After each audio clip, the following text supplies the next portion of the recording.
es tu canal. En el día de hoy voy a estar haciendo una serie de críticas al marxismo clásico. ¡Ay, Dios mío! Si te interesa el tema, por favor, acompáñame.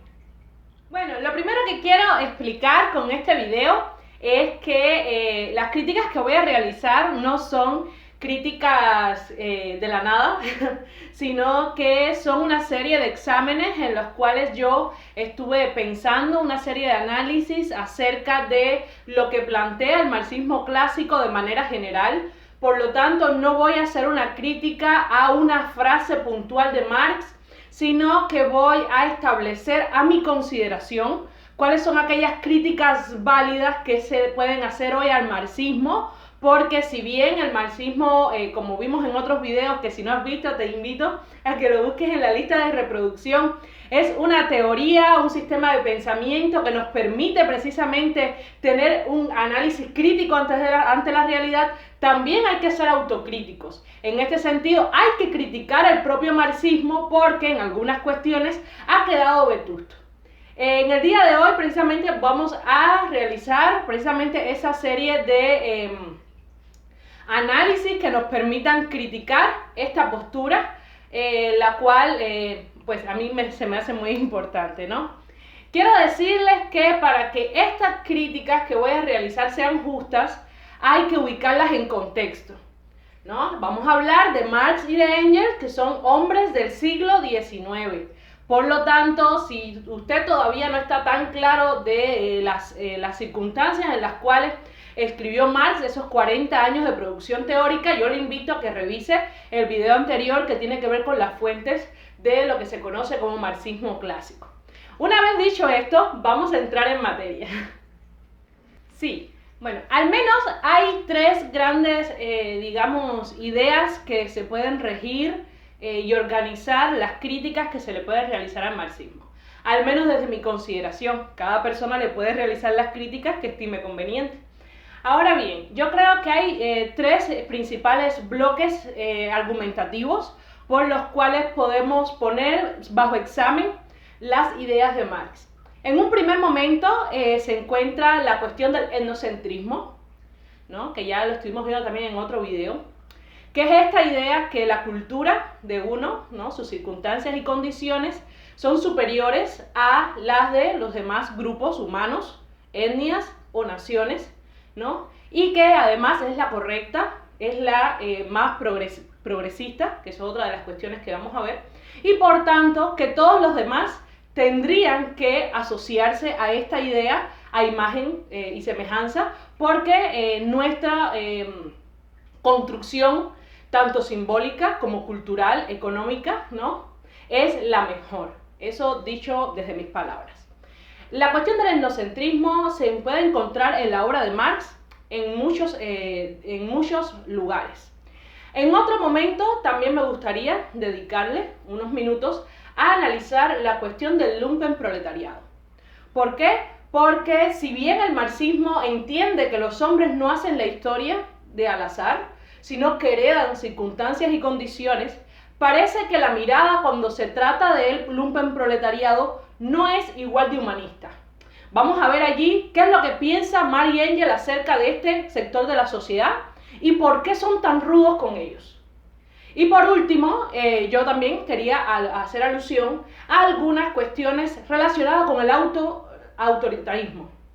Disculpen, con el autoritarismo, ¿no? Porque en cierta medida Marx y Engels nos ofrecen otra manera de entender la democracia, que no es la democracia burguesa, liberal, sino una idea de democracia proletaria, en la cual el autoritarismo tiene un escalón muy elevado y que en nuestras realidades contemporáneas hablar de eso es una cuestión, digamos, que antidemocrática, o sea, que va en contra de lo que se puede concebir como una sociedad realmente que alce la bandera de la igualdad, la libertad, en este sentido.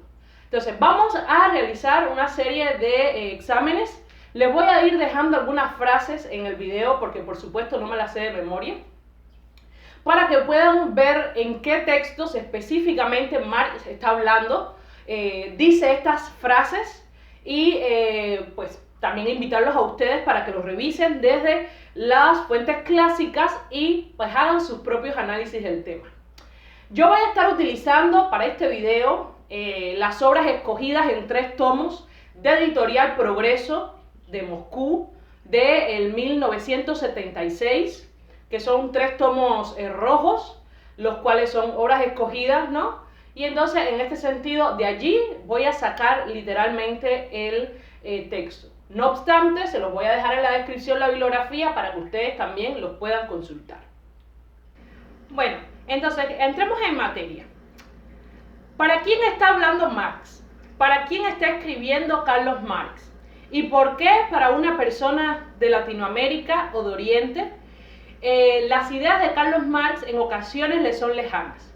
Bueno, precisamente porque Marx no está escribiendo para Latinoamérica ni está escribiendo para Oriente.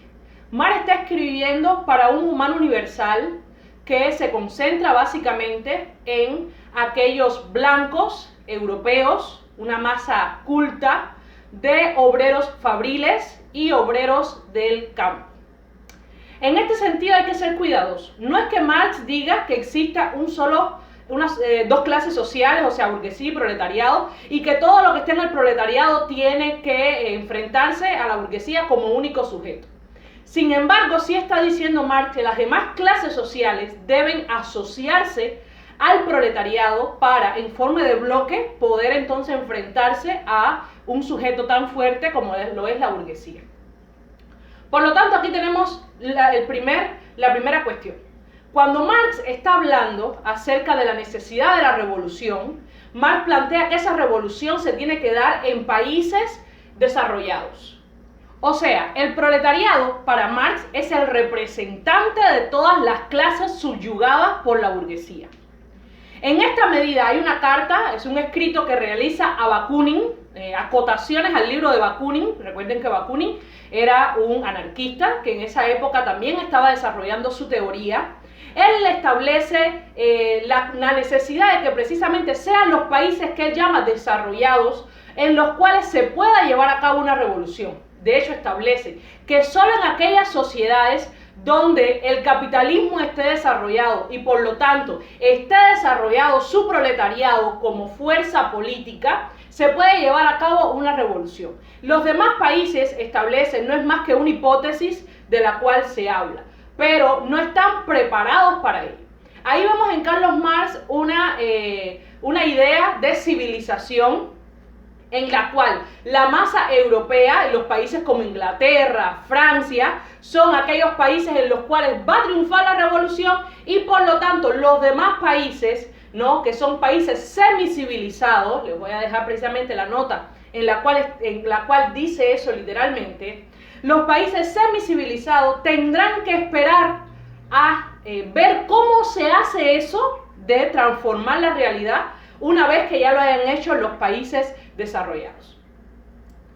Nos damos cuenta que en este pensamiento Marx está siendo eminentemente un filósofo moderno, o sea, un filósofo que está abogando por la idea del progreso como si fuera el único proyecto viable para la humanidad. Se entiende que a través del progreso Marx está visualizando el desarrollo de las fuerzas productivas y por lo tanto el salto cuantitativo y cualitativo a otra sociedad que en su caso, según su criterio, era la comunista. Sin embargo, lo que ocurre es que precisamente el progreso cae en manos de alguien, o sea, en las espaldas de alguien. Marx no se da cuenta, o sea, sí se da cuenta, y eso es lo peligroso, lo veremos, que lo voy a dejar también en una frase, en que el progreso se sustenta sobre la base de un conjunto de personas que están subyugadas, de personas que quedan inferiorizadas, explotadas. Sin embargo, lo ven como el único medio para poder llevar a cabo el cambio de sociedad. Esto es altamente peligroso, porque al menos yo, que soy de Latinoamérica, o sea, el progreso de Occidente, el progreso de países europeos, en Suiza hoy se trabaja 6 horas, porque en México se siguen trabajando 14. O sea, eso tiene un costo a nivel global y el costo cae siempre sobre las espaldas de los millones de personas pobres. ¿El progreso para quién? Es el análisis que quiero llevar aquí. ¿Para quién es ese análisis? O sea, Marx está hablando precisamente de un progreso para un conjunto de países en principio, que son los países desarrollados. Ya en sus últimos escritos habla también de Estados Unidos como una potencia que podría llevar a cabo ese, vuelco que permita arrastrar a los demás países hacia la transformación de la sociedad.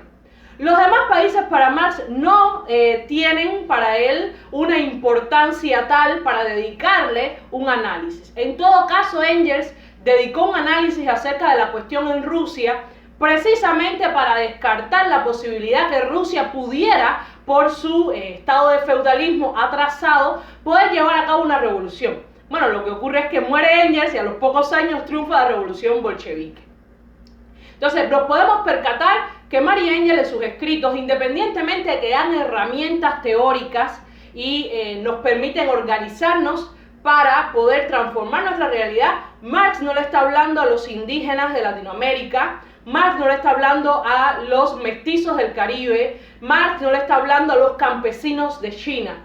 Marx le está hablando a los proletarios, es decir, a los obreros fabriles y agrícolas de los países europeos blancos con una construcción occidental que les permita a esa masa culta, ¿no? Una masa que sabe leer y escribir, ser conscientes precisamente de su realidad inmediata para poder transformar la sociedad, la realidad. Entonces, esto también lo podemos ver en un texto que es el texto precisamente acerca de la cuestión en Rusia, y como ya les estuve diciendo, el texto de Bakunin, aportaciones al libro de Bakunin y una carta que les realiza a Kautsky. Bueno, en este sentido, yo quiero hacer un video acerca de Mariátegui, porque Mariátegui, como pensador latinoamericano marxista, fue de los primeros, y a mi entender el primero, que aterriza este tipo de ideas en Latinoamérica, ¿no? En su realidad peruana, y nos da un análisis muy enriquecedor. Pero ese video vendrá más adelante. Por ahora hay que decir entonces que el pensamiento de Marx es un pensamiento de su época. Un pensamiento de un hombre europeo, ¿no? Del siglo XIX, donde ven el progreso, el avance, pero no se da cuenta precisamente que ese avance está soportado sobre los hombros y la explotación injusta, ¿no? De una gran mayoría de personas en el mundo.